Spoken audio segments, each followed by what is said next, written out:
जैसे कि हम देखते हैं कि प्रहलाद महाराज की मिसाल है हमारे सामने कि वो एक राक्षस के घर उत्पन्न हुए, जन्म हुआ था उनका, लेकिन उनकी माता कयाधु साध्वी थी, वो एक भक्त स्वभाव की वाली थी, तो वो उनके घर पे हिरण्यकशिपु के घर पे भी एक भक्त का जन्म हुआ। और दूसरी तरफ रावण है, उनके पिता ब्राह्मण थे, ब्राह्मण परिवार से थे रावण, पर उनकी माता राक्षस कुल से थी। उनकी माता की जो प्रवृत्ति थी वो राक्षसी प्रवृत्ति थी, इसलिए वो राक्षसी प्रवृत्ति का हुआ। तो इसलिए जो है माताओं का अधिक प्रभाव पड़ता है।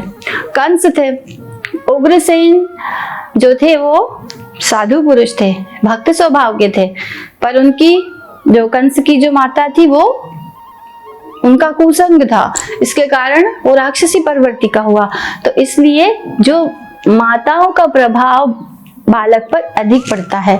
इसलिए मेरी माताओं और बहनों, अगर हम चाहते हैं कि हमारा ये जो सनातन धर्म है ये बढ़े, हमारे बच्चे जो है वो हमारे धर्म पे चले, संस्कृति को अपनाएं और कल को हमें पछताना ना पड़े हमारे बच्चों के कृत्यों को देखकर, तो हमें इसके लिए अपने आप को बदलना होगा, अपना व्यवहार, अपनी सोच, अपने तौर तरीके बदलने होंगे, अपने आलस्य को छोड़ना होगा। आज हम बच्चा जब गर्भ में होता है तो मोबाइल लेकर बैठे रहते हैं, तो आज हम देखते हैं बच्चों के हाथों में मोबाइल होता है अधिकतर। फिर मोबाइल से बच्चे कुछ अच्छी बातें भी सीख लेते हैं, पर अधिकतर कुसंग है। मोबाइल तो सबसे बड़ा कुसंग कहा है मोबाइल को, तो इससे बच्चे बहुत सारी मतलब ऐसी चीजें सीखते हैं, फिर बदतमीजी भी करने लग जाते हैं। मतलब मोबाइल के लिए प्रैक्टिकली देखा जाता है, अगर आप बच्चा 1 घंटे से मोबाइल देख रहा है फिर भी आप उसको बोलोगे कि मोबाइल छोड़ दो, रख दो, तो वो गुस्से से चढ़क देते हैं कि भाई, मतलब उनको गुस्सा आ जाता है मोबाइल लेने पर। तो मतलब ये हमारे आचरण से बच्चों में आता है। दूर है, ठीक है, चलेगा, मोबाइल देखे, थोड़ी देर मोबाइल भी देखा, पर अपने बच्चों को अपने आचरण से हमें भगवत भक्ति की तरफ लाना है, इसी से हमारे परिवार बनेंगे। वरना तो आजकल देखो, हम देख रहे हैं कि मतलब परिवार जो है वो टूट रहे हैं। जैसे कि हम देखते हैं रामायण में, तुलसी रामायण में हम देखते हैं कि माता सुमित्रा जो है वो लक्ष्मण जी से कहती हैं कि उनको मतलब शिक्षा दे रही हैं कि तात तुम्हारी माँ तो विदेही, पिता राम सब बाती स्नेही। तो तात तुम्हारी माँ तो विदेही, अवध जहाँ वहाँ जहाँ राम निवासु, अवध वहां जहां राम निवासु। तो माता तुम्हारी विदेही मतलब जानकी है, पिता तुम्हारे श्री राम है, और जहां श्री राम है वही तुम्हारी अयोध्या है। तो मतलब ऐसे संस्कार देते थे पूर्व के जमाने में लोग अपने बच्चों को। वरना आज के जमाने में अगर कोई माता हम देखें तो वो मतलब अपने बच्चे को क्या सिखाएगी। मतलब ये तो एक ही माता के बच्चे भी नहीं हैं, राम जी कौशल्या माँ के बेटे हैं और लक्ष्मण जी सुमित्रा माँ के। आज सगे भाइयों के लिए भी ऐसी भावना या ऐसे विचार हम नहीं देते हैं अपने बच्चों को, हम ये नहीं सिखाते। हम भाई आज की माता होती तो कहती भाई वो जा रहा है तो जा रहा है, तुम क्यों उसके पीछे खुआर होते हो, तुम तो अपना जीवन बनाओ, तुम क्यों उसके पीछे अपनी जिंदगी खराब कर रहे हो, अब उसके साथ जो होना था सो हुआ। पर नहीं, पहले के जमाने में लोग अपने परिवारों के लिए जीते थे, अपनों के लिए जीते थे। आज हम अपने लिए जीते हैं, सिर्फ अपने लिए।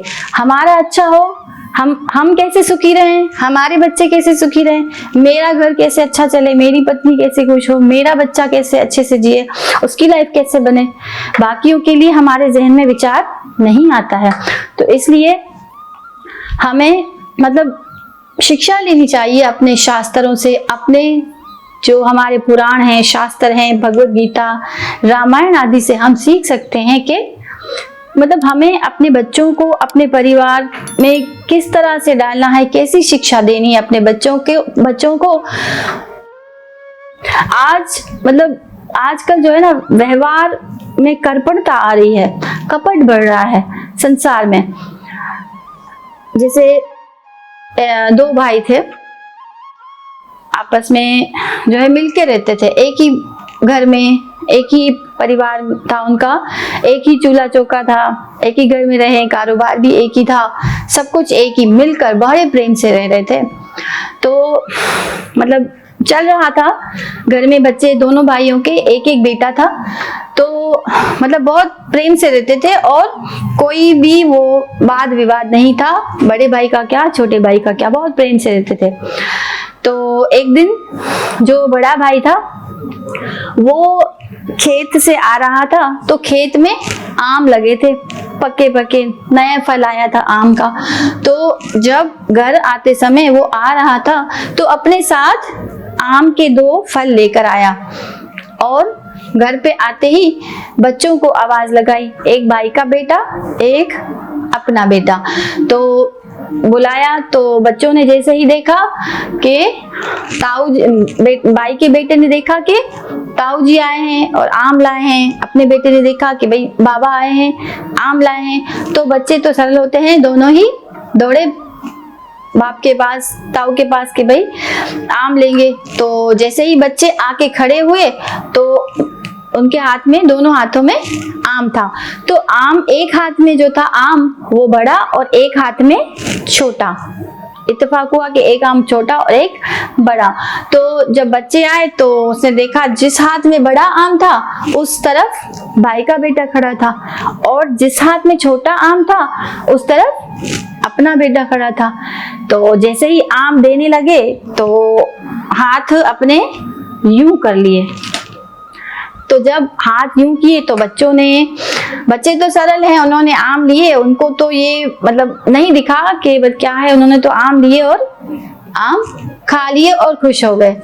पर उसकी जो ये करतूत थी वो उसका छोटा भाई ऊपर खड़ा छत पे देख रहा था कि बड़े भाई ने आम देते वक्त हाथ यूं कर दिए।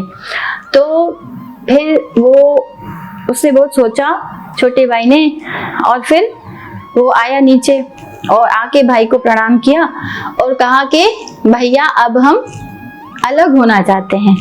तो भाई ने पूछा कि क्या हुआ, मतलब अलग होना चाहते हो, कुछ बताओ तो कि ऐसा क्या हो गया, इससे मुझसे क्या गलती हुई कि तुम अलग होना चाहते हो।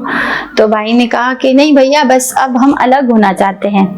तो ठीक है, भाई ने कहा हो गए, अलग हो गए, बंटवारा किया। पर फिर भी भाई बार बार पूछता रहा कि ऐसा क्या हुआ कि तुम्हें अलग होने की नौबत आ गई, तुम अलग हो रहे हो, ऐसा तो कुछ हुआ नहीं है, तुम बताओ तो सही कि मुझसे ऐसी कौन सी गलती हुई कि अलग होने का विचार।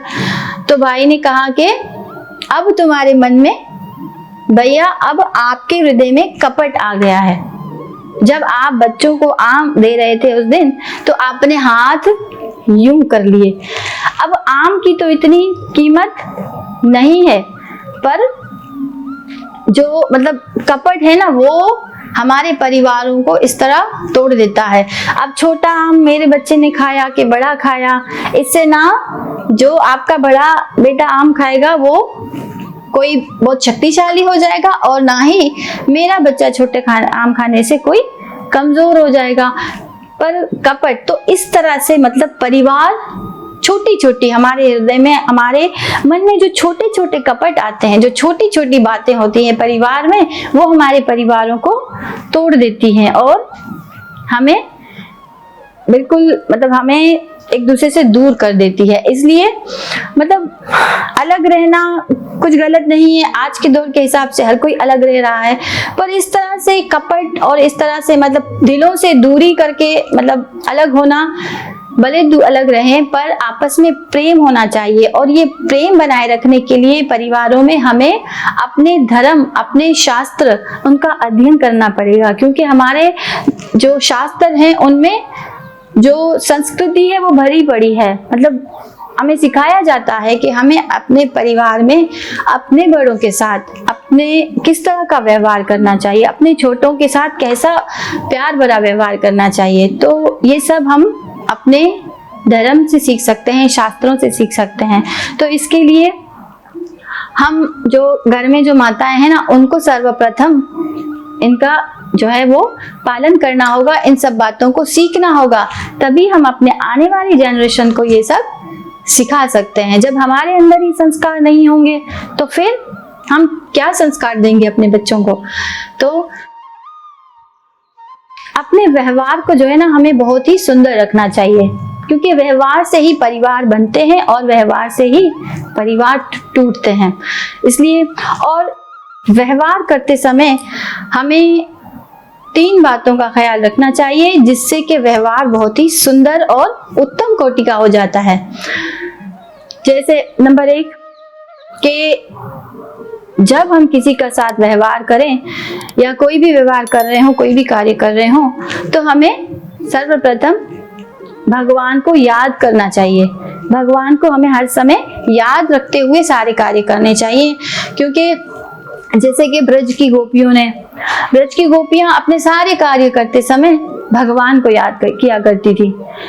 श्रीमद् भागवत के 10वें अध्याय के 44वें श्लोक के 44वें अध्याय के 15वें श्लोक में कहा है कि जो गौओं का दूध दोहते समय और दही बिलोते समय और पालने में बच्चों को झुलाते समय और घर के सारे ही कार्य करते समय और बच्चों को, रोते हुए बालकों को झूला देते समय, लोरी सुनाते समय, घर में झाड़ू बर्तन और भी बाकी सारे आदि कार्य करते समय कृष्ण को याद करते हुए, मतलब अपने चित्त में, अपनी आंखों में आंसू भरे हुए चित्त से कृष्ण को याद करती हैं, बहुत ही गदगद वाणी से भगवान का सिमरन करती हैं। धन्य है वो ब्रज की गोपियां जो इस तरह से भगवान से प्रीति करती हैं। तो मतलब हम देखें कि गोपियां किस प्रकार, मतलब सारे कार्य करते हुए, अपने घर में झाड़ू लगाते समय, गाय का दूध निकालते समय, दही बिलोते समय, बच्चों को लोरी सुनाते समय, जितने भी धान कूटते समय, हर वक्त वो भगवान को याद किया करती थी और प्रेम पूर्वक। तो मतलब ये कहना कि हमारे पास भक्ति के लिए समय नहीं है, तो ये तो एकमात्र हमारे मन का बनाया हुआ बहाना है। हम कुछ भी करते हुए कहते हैं ना कि हमसे कोई माला तो छीन सकता है पर हमारा भजन नहीं छीन सकता। मतलब हम माला ना उठा सके, लेकिन क्या हमारे मुख से कोई ब्रह्म भगवान का नाम लेंगे तो कोई हमें रोक सकता है? नहीं, समय भी नहीं रोक सकता। हमें अपना मन बनाने की जरूरत है, हमें उस तरफ जाने की जरूरत है। तो भगवान का नाम तो इतना सुंदर है कि आप लो तो आपको रस आता है। जब आप लोगे, शुरू में जब हम भगवान का नाम लेते हैं तो हमें उतना मधुर नहीं लगता है, क्योंकि हम जन्म जन्मांतर के पापी हैं, पापों से भरे पड़े हैं, थोड़ी बेजारी भी फील होगी शायद। पर जब भगवान का नाम करते करते हमारी चित्तवृत्ति शुद्ध होती जाएगी तो हमें आनंद देता है।